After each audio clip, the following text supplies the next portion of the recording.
नमस्कार साथियों, मैं कुमार कृष्ण आप सबका आपके अपने YouTube channel Mahariya academy classes पे आपका हार्दिक अभिनंदन और बहुत बहुत स्वागत करते हैं। साथियों, जैसे कि हमने इतिहास की सीरीज शुरू की थी और इतिहास की सीरीज की पहली क्लास है। उस पहली क्लास में अध्ययन करेंगे कौन से टॉपिक को हम पढ़ने वाले हैं इतिहास की सीरीज के अंदर। तो आइएगा इतिहास की पहली सीरीज को शुरू करते हैं। इस सीरीज के अंदर जो पहली क्लास है उनको शुरू करते हैं। समझते हैं कि राजस्थान का इतिहास किस प्रकार से अपन पढ़ने वाले हैं। राजस्थान का इतिहास हम पढ़ने वाले इतिहास की ये सीरीज है। इसके अंतर्गत देखें, बात करें कि राजस्थान के इतिहास को अपन तीन भागों में बांटेंगे। सबसे पहले तो नॉर्मली सी बात करें तो तीन भागों में बांटेंगे। एक तो होता है राजस्थान का प्राचीन राजस्थान का इतिहास, यानी प्राचीन राजस्थान का इतिहास पढ़ेंगे। एक पढ़ेंगे मध्यकालीन राजस्थान का इतिहास, मध्यकालीन राजस्थान का इतिहास, और एक के अंतर्गत अध्ययन करेंगे आधुनिक राजस्थान का इतिहास। अब बात करेंगे कि इनमें सबसे पहले कौन कौन से टॉपिकों को पढ़ने वाले हैं, फिर अपन नए टॉपिक की शुरुआत करेंगे। प्राचीन राजस्थान का इतिहास है। इस प्राचीन राजस्थान के इतिहास के अंतर्गत हमने कल कुछ विषय सूची के संदर्भ में जाना था, तो इसके अंतर्गत सबसे पहले अपन पढ़ने वाले उन विषय सूची के जो टॉपिक, जो हमने कुछ सूचियों के नाम पढ़े थे, उनमें से किस किस को किस में पढ़ेंगे। तो इसके अंदर अपन पढ़ेंगे पाषाण काल के जो साक्ष्य राजस्थान के अंदर कहां कहां मिले, उनके संदर्भ में पढ़ेंगे। फिर इसी के अंदर अपन सभ्यताओं के बारे में पढ़ने वाले हैं कि भाई कौन कौन सी सभ्यताएं राजस्थान, वो इसी टॉपिक के अंतर्गत पढ़ेंगे। फिर जो मौर्यकालीन जो साक्ष्य, जो गुप्तकालीन जो साक्ष्य या इतिहास के जो स्रोत हैं, वो तमाम टॉपिक से को लेकर के जो बातें करेंगे वो इनके आधार पर इस वाले जो पोर्शन में अंदर अपन पढ़ने वाले हैं। दूसरी बात करूं मध्यकालीन राजस्थान के अंतर्गत क्या पढ़ने वाले हैं, तो मध्यकालीन राजस्थान के अंतर्गत अपन पढ़ने वाले मुख्य सी बात है राजस्थान के प्रमुख जितने भी प्रमुख राजपूतों का जो वंश है, राजवंश है, उनका अध्ययन करने वाले। मुख्य रूप से हम राजवंश वाला जो पोर्शन है, उन राजवंश वाले पोर्शन को इस काल के अंतर्गत पढ़ेंगे। तीसरी बात करूं आधुनिक राजस्थान, तो आधुनिक राजस्थान के अंतर्गत अपन पढ़ने वाले हैं जिसमें 1857 की क्रांति से 1857 की क्रांति यानी अंग्रेजों का राजस्थान के अंदर आगमन कैसे हुआ और किस प्रकार अंग्रेजों आए, और मराठों का राजस्थान के अंदर क्या हस्तक्षेप रहा। और बात करें कि राजस्थान के अंदर किसान आंदोलन है, जनजातीय आंदोलन है, प्रजामंडल आंदोलन है, एकीकरण किस प्रकार हुआ और नामकरण किस प्रकार हुआ, और राजस्थान के जो मुख्यमंत्रियों का जो शासनकाल है, वो तमाम बातें इस टॉपिक के अंतर्गत पढ़ने वाले हैं। तो आज के सेशन में यहां से अगर मैं शुरुआत करना चाहूं कि इन टॉपिकों में सबसे ज्यादा अगर बात करें प्रतियोगी परीक्षाओं में सबसे ज्यादा अगर प्रश्न आजकल कहीं से पूछे जाते हैं तो वो आधुनिक राजस्थान यानी मॉडर्न राजस्थान से पूछे जाते हैं। कारण भी बड़ा है, स्वाभाविक सी बात बताने वाला हूं। दूसरी बात, यहां से प्रश्न पहले बहुत ज्यादा आते थे मध्यकालीन से, राजपूत जो राजवंश है वहां से पहले प्रश्न ज्यादा आते थे, लेकिन आजकल क्या है कि इन राजवंशों से प्रश्न आने थोड़े कम हो गए। कारण ये है कि मध्यकालीन जो राजस्थान का इतिहास है, जो राजवंशों का जो इतिहास है, वो इतिहास कला संस्कृति वाला पोर्शन निकाल लेता है। क्योंकि कला संस्कृति के अंदर जो दुर्ग हैं, किले हैं, रीति रिवाज जो पूछ ले जाते हैं, वो कहीं ना कहीं इसी इतिहास के अंतर्गत पूछी जाती है। तो इस हिसाब से यहां से कला संस्कृति वाला पोर्शन चला जाता है, तो इसलिए यहां से प्रश्न कम आने की संभावना रहती है ना। फिर यहां से बात करें प्राचीन राजस्थान से, तो प्राचीन राजस्थान वाला जो पोर्शन है, उनमें से तो मान के चलो कि ज्यादातर नहीं प्रश्न पूछे जाते हैं, तो सभ्यताओं से ज्यादा प्रश्न पूछे जाते हैं। तो इनके अंतर्गत अपन सभ्यताओं पढ़ेंगे। लेकिन जो सबसे ज्यादा प्रश्न अगर एग्जाम में आज के समय में, आज के प्रतियोगी परीक्षा में पूछे जाते हैं, तो वो कौन सा क्वेश्चन है, आधुनिक राजस्थान का इतिहास। तो सबसे पहले राजस्थान के इतिहास के संदर्भ में इस इतिहास की सीरीज के अंदर अपन पढ़ने वाले हैं आधुनिक राजस्थान का इतिहास, सबसे पहले पढ़ने का प्रयास करेंगे। अब मैं बात करता हूं कि आधुनिक राजस्थान के अंदर कौन कौन से टॉपिकों को पढ़ेंगे, उनको मैं एक सूची आपके सामने थोड़ी सी बता देता हूं कि किस प्रकार अपन अध्ययन करने वाले हैं। सुनेगा, मैं आपको बता देता हूं कि जैसे सबसे पहले इसमें अपन पढ़ेंगे, जैसे बात करें तो 1857 की क्रांति का अध्ययन करेंगे। 1857 की क्रांति, 1857 की क्रांति। फिर मैं बात करूंगी 1857 की क्रांति के बाद अगर अपन पढ़ने वाले हैं तो वो पढ़ेंगे राजस्थान के अंदर अपन प्रजामंडल किसान आंदोलन। कौन से आंदोलन पढ़ेंगे, राजस्थान के अंदर कौन कौन से किसान आंदोलन हुए, उनके संदर्भ में जानने का प्रयास करेंगे। तीसरी बात करूं कि राजस्थान के किसान आंदोलनों के बाद जनजातीय जो आंदोलन हुए, उन आंदोलनों के बारे में हम जानने का प्रयास करेंगे। तीसरी अगर मैं बात कर ली जनजातीय आंदोलन की, और चौथी बात करूंगा तो इसके अंतर्गत अपन पढ़ने वाले हैं प्रजामंडल किसान आंदोलन, प्रजामंडल आंदोलन। कौन से आंदोलन पढ़ने वाले हैं, प्रजामंडल आंदोलन। फिर बात करेंगे तो राजस्थान का एकीकरण किस प्रकार हुआ है, राजस्थान के विभिन्न एकीकरण के जो 7 जो चरण बताए गए उन 7 चरणों को जानते हुए, नामकरण करते हुए राजस्थान के इतिहास को, इस राजस्थान के वृहत इतिहास को पूरा करने का प्रयास करेंगे। तो आज का जो सेशन है वो इतिहास के अंदर जो आधुनिक यानी राजस्थान का मॉडर्न इतिहास पढ़ने जा रहे हैं। और मॉडर्न इतिहास में सबसे ज्यादा अगर प्रश्न कहीं से उठते हैं तो वो प्रश्न होता है वो किसान आंदोलन, जनजातीय आंदोलन और प्रजामंडल आंदोलन और एकीकरण। ये बड़े बेहद महत्वपूर्ण टॉपिकों में से है आधुनिक राजस्थान के इतिहास में से। 1857 की क्रांति से बहुत सारे प्रश्न आते हैं, लेकिन बहुत कम प्रश्न इन टॉपिक में से आते हैं, लेकिन बहुत से कम प्रश्न देखने को मिलते हैं। जबकि आधुनिक राजस्थान के सबसे बड़े टॉपिकों में से बात करें तो प्रजामंडल से बहुत सारे प्रश्न बनते हैं। किसान आंदोलन, इसमें जितने भी किसान आंदोलन हैं उनके नेताओं को लेकर के और उसके दौरान जो हुए हत्याकांडों को लेकर के और घटनाओं को लेकर के बहुत सारे आज की प्रतियोगी परीक्षा में प्रश्न पूछे जाते हैं। तो सबसे पहले इन आधुनिक राजस्थान वाले पोर्शन में सबसे पहले अपन पढ़ने वाले हैं किसान आंदोलन। अब बात करेंगे किसान आंदोलन, यानी किसान आंदोलन कहां पे हुए राजस्थान के अंदर, कहां से शुरुआत हुई, क्या कारण रहे कि किसान आंदोलन राजस्थान के अंदर देखने को मिले। ये आज की क्लास का हमारा प्रक्रम रहेगा। हमारे राजस्थान के अंदर कौन कौन से किसान आंदोलन है, फिर उन किसान आंदोलनों को एक एक करके अपन पढ़ने वाले।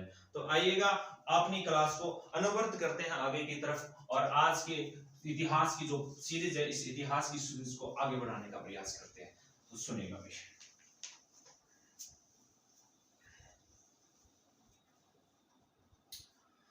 आज का हमारा प्रकरण रहेगा राजस्थान के अंदर किसान आंदोलन, राजस्थान के किसान आंदोलन, किसान आंदोलन।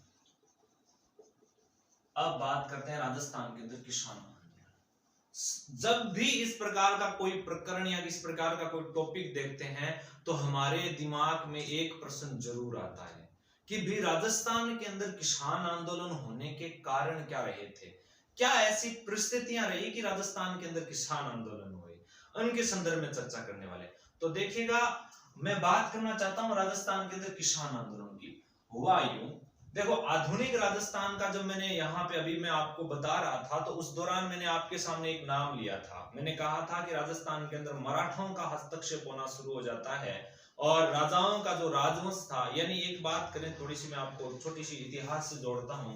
जब भारत के अंदर मुगल वंश था और मुगलों का जब पतन हुआ तो मुगल वंश के पतन के बाद हमारे देश के अंदर दो प्रकार की शक्तियां उभर के आई थी। एक तरफ तो आप बात करें मराठा और एक तरफ थे अंग्रेज। ये दो शक्तियां हमारे इस भारत देश के अंदर उभर के आई और मुगलों का जैसे ही पतन हुआ तो सीधी सी बात है ये दोनों ने सोचा कि भाई मतलब जो मुगलों की राजधानी जो दिल्ली पे किसका अधिकार होना चाहिए। इन दोनों की लड़ाइयां चल रही थी। स्वाभाविक सी बात है मुगलों का पतन हो रहा है तो ये दोनों क्या हो जाएंगे, इस पे हावी होना चाहेंगे। तो सीधी सी बात है इनके मध्य और इनके मध्य खूब सारी लड़ाइयां देखी गई। मराठों और अंग्रेजों के मध्य कई लड़ाइयां देखने को मिली थी। अब मराठा और अंग्रेजों के मध्य कई लड़ाइयां देखने को मिलती हैं और मराठा जो थे वो इधर अपने राजस्थान के अंदर भी, राजस्थान के इतिहास में इसका एक अलग से पोर्शन पढ़ेंगे कि इसका हस्तक्षेप राजस्थान के अंदर क्या हुआ था, किस प्रकार हुआ था। जब मुगलों का पतन हो रहा था उसमें मराठा शक्ति बहुत तीव्र गति से उभर रही थी और उसी दौरान इस शक्ति का मतलब हमारे राजस्थान में भी कई प्रकार का इस मराठा शक्ति का प्रभाव देखने को मिला और इस मराठों से हमारे राजस्थान के जो राजा थे वो बहुत ज्यादा परेशान थे। परेशान इसलिए थे कि ये मराठा लोग कई प्रकार के कर लिया करते थे इधर आकर के और हरजाने युद्ध हरजाना ले लिया, बहुत सारे इस प्रकार के कर लिया करते थे जिससे यहाँ के जो राजा महाराजा थे वो इन लोगों से क्या थे, थोड़े परेशान थे। और अंग्रेज लोग क्या करते थे कि अंग्रेज सोच रहे कि भाई दिल्ली पे अपना अधिकार हो जाए, पूरे भारत पे अपना कब्जा और इनकी जो व्यापार के बाद इनका जो साम्राज्य बढ़ाने की जो नीति थी वो आगे बढ़ा रहे, अपने साम्राज्य विस्तार की नीति को आगे बढ़ाना चाह रहे थे। तो ये लोग अपने राजस्थान के राजाओं के साथ आकर के बातचीत करते हैं कि भी क्या है कि आगे, क्योंकि ये उनको पता था, अंग्रेजों को इस बात से वो जानते थे कि अगर मराठाओं को अगर दबाना है तो राजाओं को साथ में लेना होगा। तो राजा लोगों के साथ अंग्रेज लोग उस समय क्या कर रहे थे, वार्तालाप कर रहे थे। उसी दौरान अंग्रेजों और राजाओं के मध्य कुछ संधियां होती हैं, उन संधियों वाले पोर्शन को अलग से पढ़ेंगे। उन संधियों के दौरान क्या होता है कि अंग्रेज और राजाओं के मध्य संधियां हो जाती हैं। उन संधियों के अंदर कुछ शर्तें रखी गई थी। शर्तें ये रखी गई थी कि भाई रियासत के अंदर किसी प्रकार का या किसी राजा पे कोई दुश्मन राजा अटैक करेगा तो हम अंग्रेज वो कह रहे हैं कि हम आपकी रक्षा करेंगे, और हमारे ऊपर यानी अंग्रेजों पर कोई अटैक करेगा तो राजा उनकी सहायता करेगा, यानी इस प्रकार की संधियां हो रही थी। और कहा कि सीधा सा एक शब्द बोला था कि हम आपके पारिवारिक मामलों में हस्तक्षेप नहीं करेंगे, आपके आंतरिक मामलों में हस्तक्षेप नहीं करेंगे। लेकिन अंग्रेजों ने क्या किया, अपने जो संधि के जो शर्तें थी उनकी अवहेलना करते हुए राजाओं के जो रियासती काल के अंदर जो राजा थे उनके आंतरिक मामलों में हस्तक्षेप करना शुरू कर दिया था, जिस वजह से क्या हुआ कि एक 1857 का बड़ा महासंग्राम राजस्थान के अंदर देखने को मिला था। और जिसके बाद धीरे धीरे क्या हुआ कि अंग्रेज और राजा जो लोग थे वो आपस में अच्छे दोस्त बन गए थे, जिसकी वजह से राजा लोग थे वो अंग्रेजों के प्रति उत्तरदायी हो गए और जनता के प्रति बिल्कुल भी उत्तरदायी नहीं थे। तो जनता पर तरह तरह के कर लगाए जा रहे थे, जनता से टैक्स लिया जा रहा था और जनता की आवाज को नहीं सुना जा रहा था। तब क्या हुआ कि जनता ने बगावत करनी समझी और एक बड़ा महासंग्राम 1857 की क्रांति देखने को मिली। लेकिन 1857 की क्रांति, आप जानते हो कि भारतीय इतिहास में 1857 की क्रांति सफल नहीं हो पाई थी। कई कारण है, जब 1857 की क्रांति पढ़ेंगे उस दौरान 1857 की क्रांति के असफल होने के कारण भी हम जानेंगे। परंतु बात करना चाहते हैं थोड़ा यहाँ की क्रांति तो असफल हो गई, लेकिन किसानों पर राजा की जो जनता थी उस पर आज भी शोषण जारी रहा था। उस शोषण के खिलाफ यानी अनेक प्रकार के जो टैक्स लिए जाते थे उन टैक्स के खिलाफ, करों के खिलाफ यहाँ की यानी जनता ने क्या कर दी थी, अपनी आवाज के लिए छोटे छोटे समूह बना करके, संगठन बना करके अपनी आवाज को, अपनी बातों को, अपने ऊपर हो रहे अत्याचारों को राजा तक पहुंचाने के लिए इस प्रकार के आंदोलन किए गए। किसानों के द्वारा जो आंदोलन किए गए उसके अलग अलग नेता भी उस क्षेत्र विशेष के हुए, है ना। वो जो आंदोलन किए गए ना, वो जो मूवमेंट किए गए, उस आंदोलन को क्या कहा जाता है, किसान आंदोलन कहा जाता है। अब किसान आंदोलन का मुख्य कारण अगर बात निकल के यहां से आती है तो मुख्य कारण ये आता है कि किसानों पे हो रहे अत्याचारों को देखते हुए यहाँ के आसपास के जनजागृति फैलाने वाले जो नेता थे, क्रांतिकारी जो लोग थे, उन्होंने क्या किसानों की आवाज, किसानों का साथ दिया और किसानों का साथ देते हुए किसानों का नेतृत्व किया और एक तरीके से जगह जगह पे किसान आंदोलन की राजस्थान के अंदर शुरुआत हो जाती है। और किसान आंदोलन राजस्थान के अंदर शुरुआत होगी तो सबसे पहले अगर मैं बात करूं तो बड़ा संगठित आंदोलन कहां देखने को मिला, वो आपके राजस्थान की सबसे प्राचीन रियासत मानी जाती है मेवाड़ रियासत। मेवाड़ रियासत के अंदर एक बड़ा आंदोलन देखने को मिलता है, उस आंदोलन का नाम है बिजोलिया का किसान आंदोलन। कौन सा आंदोलन? बिजोलिया का किसान आंदोलन, बड़ा आंदोलन देखने को मिलता है। और भी मेवाड़ क्षेत्र में कई आंदोलन, मेवाड़ के जाट किसान आंदोलन कह सकते हो, मेवाड़ का बिजोलिया किसान आंदोलन भी देखने को मिला था। फिर मैं बात करूं बेंगू का किसान आंदोलन देखने को मिला था मेवाड़ क्षेत्र में। अब ये ऐसी क्या परिस्थितियां हुई कि बिजोलिया के किसानों ने आंदोलन कर दिया और कैसा क्या कारण रहे कि बेंगू, बर्ड ऐसे प्रकार के जो किसानों ने, यहाँ के जो क्षेत्रों के किसान लोगों ने आंदोलन कर दिया। इन कारणों को समझते हुए तो हमारे किसान आंदोलन पढ़ने का एक अलग से संदर्भ बना लेंगे अपन, कि एक सीक्वेंस वाइज जानना चाहेंगे कि प्रत्येक चीजों को अपन ढंग से सुव्यवस्थित तरीके से पढ़ सकें। इसलिए उस तरीकों को समझने के लिए आपको किसान आंदोलनों के बारे में बताएं कि इस टॉपिक के अंदर यानी इस प्रकरण के अंदर अपन कौन कौन से किसान आंदोलनों को पढ़ने वाले हैं। तो किसान आंदोलनों के अंदर सबसे पहले अपन जानेंगे बिजोलिया किसान आंदोलन के बारे में, फिर मैं बात करूं, फिर जानेंगे हम बेंगू किसान आंदोलन के बारे में, फिर मैं बात करूं तो बर्ड किसान आंदोलन को पढ़ने वाले हैं, बर्ड या बूंदी का किसान आंदोलन पढ़ने वाले हैं, बूंदी का किसान आंदोलन। फिर मैं बात करूं तो बूंदी या बर्ड के बाद अपन पढ़ने वाले हैं गुज्जर का किसान, गुज्जर किसान आंदोलन, गुज्जर किसान आंदोलन को पढ़ेंगे। फिर इसके बाद में बात करूं तो 5 नंबर पे अपन जो टॉपिक डालेंगे, 5 नंबर पे अपन पढ़ने वाले हैं फिर अलवर के किसान आंदोलन, यानी मेवात क्षेत्र के अंदर जो किसान आंदोलन हुए, अलवर के अंतर्गत अपन पढ़ेंगे नीमूचना का किसान आंदोलन पढ़ेंगे।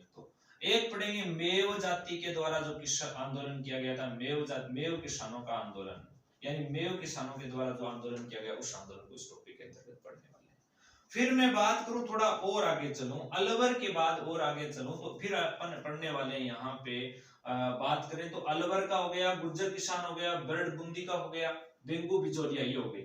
इसके बाद आपको पढ़ना है यहाँ पे एक और किसान आंदोलन है मेवाड़ का जाट किसान आंदोलन, मेवाड़ का जाट किसान आंदोलन भी यहाँ पे पढ़ना फिर मैं बात करूंगा बीकानेर, यानी बीकानेर रियासत के अंदर कौन कौन से आंदोलन है, उस आंदोलनों को पढ़ने वाले, यानी बीकानेर के अंतर्गत कौन कौन से आंदोलन है। जैसे मैं बात करूं तो बीकानेर के अंदर खालसा भूमि और जो जागीरी भूमि पे उस पर आंदोलन हुए, जैसे गंग नहर क्षेत्र का आंदोलन है, उद्दासर का किसान आंदोलन है, बात करें महाजन का किसान आंदोलन है, पुंगल का किसान आंदोलन है, कुम्हाड़ा का किसान आंदोलन है, दूधवाखारा का किसान आंदोलन है और कांगड़ा का किसान आंदोलन। ये तमाम आंदोलन इसी दौरान पढ़ने वाले हैं, बीकानेर के किसान आंदोलन के दौरान।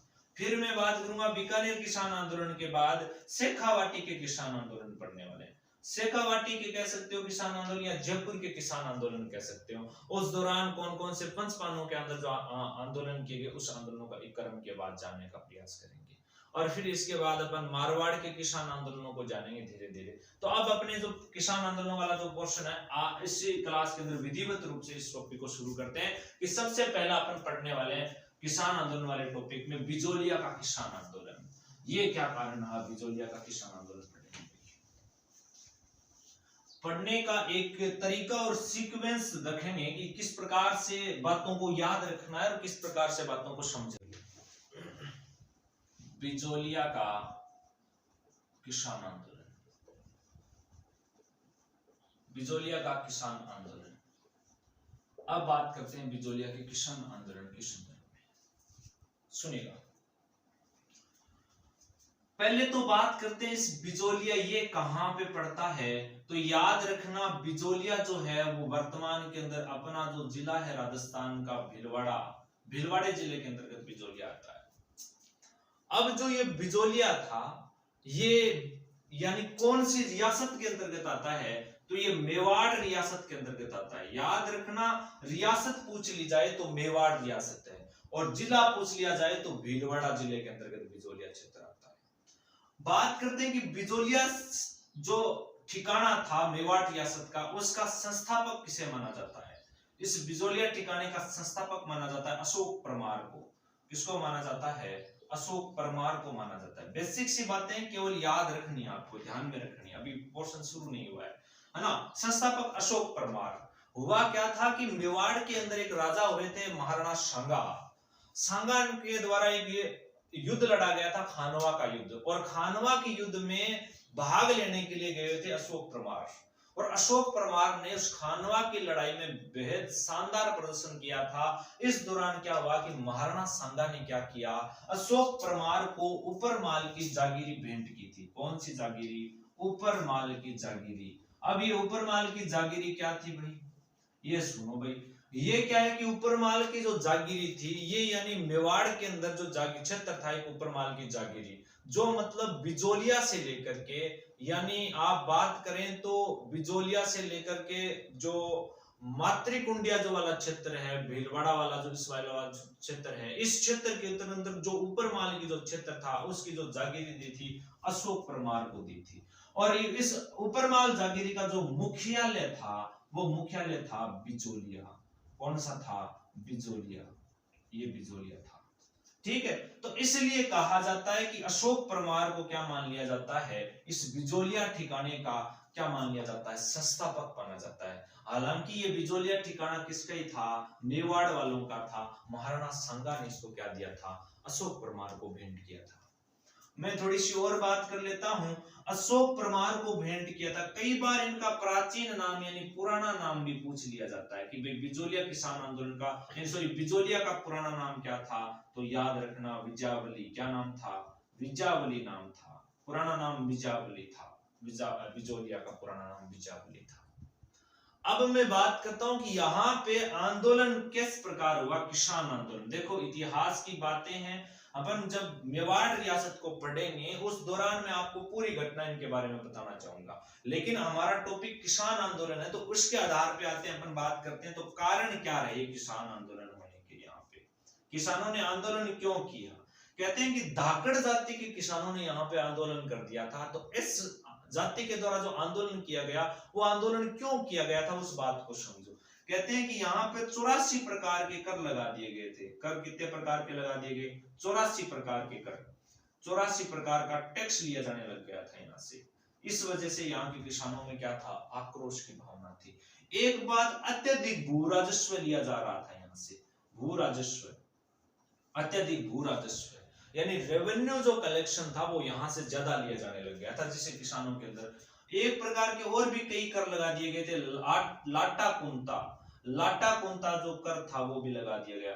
लाटा समझते हो आप कि जो अपना जो खेत के अंदर जो खड़ा होता है, अपनी राजस्थानी या स्थानीय भाषा में बात करें खड़ा कह सकते हो, या अनाज का जो कटाई के दौरान उसको इकट्ठा करने के बाद जिसको अपन निकालते हैं थ्रेसर वगैरह से निकालते हैं, तो उस दौरान एक बड़ा एक जगह इकट्ठा कर लेते हैं, उसको लाटा कहते हैं या खड़ा कहते हैं, है ना। उसके दौरान की कुंता का मतलब होता है कूंतना मतलब अंदाजे से लगा देते हैं कि यार इतनी दूर में ये खेती है, जमीन पे नाच खड़ा है, तो आइडिया से बोल देते हैं कि यार हो सकता है कि बीघे के हिसाब से 2 कुंटल की जमीन बैठ जाए, फिर 2 कुंटल का अनाज हो जाएगी, है ना। बोल देते हैं कि यार जो सरसों है वो मान लो कि 1 बीघे की जमीन 1 बीघे में शायद 2 कुंटल या 3 कुंटल के हिसाब से, मतलब तो कूंतना लगा दिया। तो लोग लाटा कुंतल, लाटा जो खड़ा होता था उस पे जाकर के जो सामंत लोग थे वो किसान के खड़े पे जाते और कूंत लगाते कि आपके खड़े से या आपके खेत से लगभग इतना कुंटल अनाज प्राप्त होने वाला है और उसमें से इतना अनाज क्या है राजा को देना है। अब क्या होता है कि पहले कूंतने का कोई आइडिया होता है, मतलब आइडिया से पता थोड़ी चलता है। लेकिन एक बात ध्यान में रखो, अब जब किसान उसको जो लाटा था उनको निकालता था तो उस दौरान क्या होता था कि वो जो 5 कुंटल कूंत के गए थे कि 5 कुंटल होगा उसमें 3 कुंटल राजा को देना है। अब कुल ही वो 3 कुंटल हो जाए तो अब राजा को 3 कुंटल देना पड़े, अब आप पास में रखे क्या। तो इस वजह से इस प्रकार की व्यवस्था से क्या हो गए थे, यहाँ की जनता परेशान, यहाँ के किसान परेशान हो गए थे। दूसरी बात, और भी कई प्रकार के कर लगाए गए, जैसे चौरी कर लगाया गया था।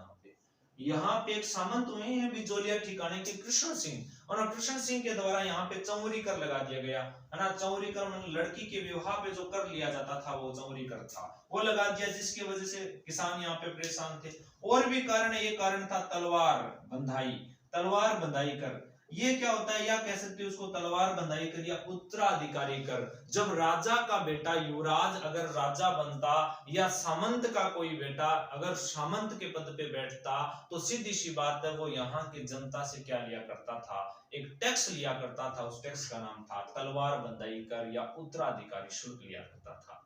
तो अब आपको पता ही है कि सीधी सी बात है कि राजा का बेटा या सामंत का बेटा सामंत बन रहा है, राजा का बेटा राजा बन रहा है, तो लोगों को क्या देना पड़ता था, पैसे देने पड़ते थे। इससे क्या है, जनता क्या हो गई, परेशान हो गई थी। तो कई कारण है ना, तो जिसकी वजह से जनता परेशान हो गई और जनता ने आवाज उठाई, और आवाज उठाने के लिए जो इस प्रकार से संगठन बना करके जो आंदोलन किए गए उस आंदोलन का नाम था किसान आंदोलन। तो इसी प्रकार बिजोलिया के अंदर भी आवाज उठाई गई और किसान आंदोलनों की शुरुआत होती है। मुख्य कारण तो यहाँ पे 84 प्रकार के कर लगाए गए थे। प्रश्न एग्जाम में सीधा आता है कि बिजोलिया किसान आंदोलन के दौरान यानी बिजोलिया ठिकाने में कितने प्रकार के कर लिए जाते थे, तो याद रखना 84 प्रकार के। ऑप्शन अगर आपके सामने आएगा एक तो 84 का आएगा, एक 81 का आएगा, एक 82 का आएगा, और ऑप्शन आपके सामने एक आएगा 53 का। अब आपको पता है इन 4 ऑप्शन देखते ही आपको पता नहीं चलेगा कि बिजोलिया के अंदर कितने प्रकार के कर लिए जाएंगे। प्रश्न पूछा हुआ भी है कि कितने प्रकार के कर लिए, 81 करें, 82 करें, 84 करें, 53 करें, किसको याद रखें। उस समय क्या है कि एग्जाम हॉल में प्रेशर की वजह से याद नहीं होता है, अपन दिमाग में सोचते हैं यार 81 हो सकता है, कर दिया जाए, फिर सोचते हैं यार 82 प्रकार के कर सोच सकते हैं, क्योंकि सेम से ही हैं, याद नहीं रहते हैं। तो उनको एक याद करने का तरीका देख लो। बिजोलिया जो नाम है ना, इस बिजोलिया नाम में 4 नाम है, देखो ऐसे देखो कितने नाम है, बिजोलिया में 4 नाम है, तो 8 है आगे 4 आना चाहिए, ध्यान रखियो बिजोलिया किसान, क्योंकि अब तो याद रह जैसी, लेकिन अब आप जब आगे बेंगूगा पढ़ांगा ने तो आपने याद होना बटे 53 प्रकार का कर देड़ा है, कटे 25 प्रकार का कर देड़ा है, कटे 37 प्रकार का ठिकाने में कर लगाया है। तो बहुत सारा जब कर पढ़ लेना अलग अलग किसानों में, तब आपने क्या गोल जैसी एक खातर के अपन ध्यान में रखनो कि बिजोलिया के अंदर कितना है, 84 है। 84 किया याद रखना है कि बिजोलिया शब्द में 4 नाम है, ये वास्ते 84 याद रखना है। अब मैं थोड़ी सी बात करूं कि सीधी सी बात, कारण तो अपन ने पढ़ लिया भी 84 प्रकार के कर थे, भू राजस्व अधिक था, लाटा कुंता था, चौरी कर था, यहाँ पे तलवार बंधाई, इस प्रकार के कर लिए जाते थे, किसानों ने आवाज उठाई। अब ये जो आंदोलन चला तो आंदोलन कई चरणों में देखने को मिलता है। राजस्थान का सबसे बड़ा संगठित आंदोलन इसे कहा जाता है, क्योंकि सबसे लंबे समय तक चलने वाला, तब ये जो आंदोलन चला था वो चला था 1897 से लेकर के 1941 तक। यानी सबसे लंबा राजस्थान, विश्व का सबसे लंबा आंदोलन चलने वाला आंदोलन है बिजोलिया का किसान आंदोलन। यह जो आंदोलन था वो चला था 44 वर्षों तक चला था। कितने वर्षों तक? 44 साल तक ये आंदोलन चला था। इसलिए राजस्थान का नहीं, विश्व का, भारत का सबसे बड़ा संगठित किसान आंदोलन माना जाता है बिजोलिया का किसान आंदोलन। तो सीधी सी बात है, जो आंदोलन वैश्विक स्तर पे सबसे बड़ा हो तो जाहिर सी बात है प्रश्न उसमें आना लाजमी बात है। अब मैं बात करता हूं कि इस किसान आंदोलन को इतने साल तक चला, तो इस जो आंदोलन लंबा चलता है उस आंदोलन को किस प्रकार से चलाया होगा, क्या क्या फेज इस आंदोलन के दौरान देखने को मिले हैं, उन फेजों के बारे में, उस चरणों के बारे में पढ़ने वाले। तो अब अपन बात करेंगे बिजोलिया जो किसान आंदोलन थे उनके कितने चरणों में अपन पढ़ने वाले हैं, उनके कितने चरणों में आंदोलन चलाया गया था। मुख्य रूप से बात करें कि ये बिजोलिया किसान आंदोलन था वो 3 चरणों में देखने को मिलता है। मैं पहले ही बात करता हूं प्रथम चरण की। कौन से चरण की? प्रथम चरण की। ये चरण चला था, याद रखना, सन बहुत बार पूछी भी जा चुकी है, 1897 से लेकर के 1916 तक का जो चरण था ना वो चरण माना जाता है प्रथम चरण। दूसरी मैं बात करता हूं दूसरा चरण। ये जो दूसरा चरण था ना वो कब चला था? याद रखना 1916 से दूसरा चरण, 16 से चरण होता है शुरू और ये चलता है 1923 तक। कई किताबों में आपको 27 नाम देखने को मिलेगा, उनका संदर्भ में जब ये चरण पढ़ाऊंगा तब बता दूंगा कई जगह 27 नाम क्यों देखने को मिलता है। फिर मैं आपको बता देता हूं तीसरा चरण। इनका जो समय था, यानी तीसरा चरण कब से शुरू हुआ, तो ये शुरू होता है 1927 से लेकर के 1941 तक ये चला था।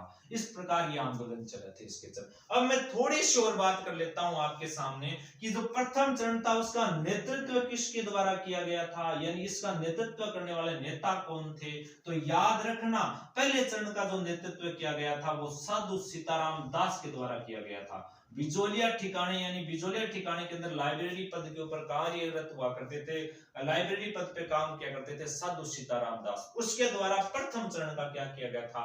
नेतृत्व किया गया था। मैं बात करता हूं दूसरा चरण। दूसरा चरण का नेतृत्व किसके द्वारा किया गया? तो याद रखना दूसरा चरण का नेतृत्व किया गया विजय सिंह पथिक के।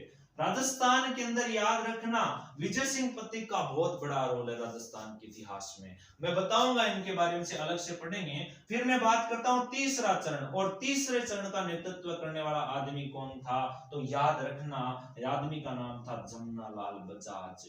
क्या नाम था? जमनालाल बजाज, जिसको गांधी जी का 5वां पुत्र कहते हैं। कांग्रेस का कह सकते हैं आर्थिक सहयोग देने वाला कोई नेता या विशिष्ट व्यक्ति था या कोई आदमी था, तो वो कौन था? जमनालाल बजाज था। अब बात करें कि इस आंदोलन को जमनालाल बजाज ने भी क्या किया था? नेतृत्व किया था। जमनालाल बजाज ने इस आंदोलन का नेतृत्व सौंप दिया था हरिभाऊ उपाध्याय को।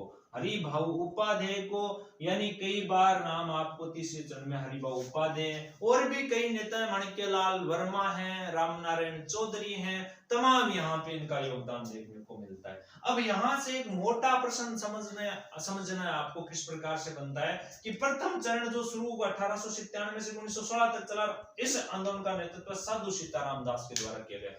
एक प्रश्न बड़ा शानदार सा आता है, इस प्रश्न के दौरान आपको बता देता हूं कि राजस्थान के अंदर किसान आंदोलन का जनक किसे माना जाता है। तो याद रखना राजस्थान के अंदर किसान आंदोलन का अगुवा या किसान आंदोलन का जनक माना जाता है विजय सिंह पथिक को माना जाता है। और विजय सिंह पथिक का संबंध बुलंदशहर यूपी से गुडावली गांव से रहा है। मैं इनके बारे में पूरी बातें बताऊंगा। राजस्थान के अंदर किसान आंदोलन का जनक विजय सिंह पथिक को माना जाता है। और बात करें कि बिजोलिया किसान आंदोलन के अंदर, यानी बात करें कि बिजोलिया किसान आंदोलन का जनक किसे माना जाता है, तो बिजोलिया किसान आंदोलन का जनक माना जाता है साधु सीताराम दास को माना जाता है। जबकि राजस्थान के अंदर किसान आंदोलन का जनक विजय सिंह पथिक को और बिजोलिया किसान आंदोलन का जनक साधु सीताराम दास को माना जाता है। ये बात याद रखना, बड़ी महत्वपूर्ण बातें। अब इन चरणों का अपन एक एक चरणों को ढंग से पढ़ने का प्रयास करेंगे। एक भी ऐसा प्रश्न नहीं होगा जो गत एग्जामों में पूछा गया और वो आप सही नहीं कर पाओ। तो केवल आप अपनी जो ये महरिया एकेडमी क्लासेज है उनके साथ जुड़िए और अपने जो जितने भी पुराने प्रश्न हैं उनको समझने का प्रयास कीजिए। और राजस्थान के इतिहास को क्रमबद्ध पढ़ने का जो तरीका है उसको हम अनुव्रत रखते रहेंगे। तो आज की क्लास को अपन यहीं विराम देते हैं। नेक्स्ट क्लास में नई जानकारी के साथ इस किसान आंदोलन को ढंग से पढ़ने का प्रयास करेंगे। तो साथियों, जय हिंद, जय भारत, जय जय राजस्थान।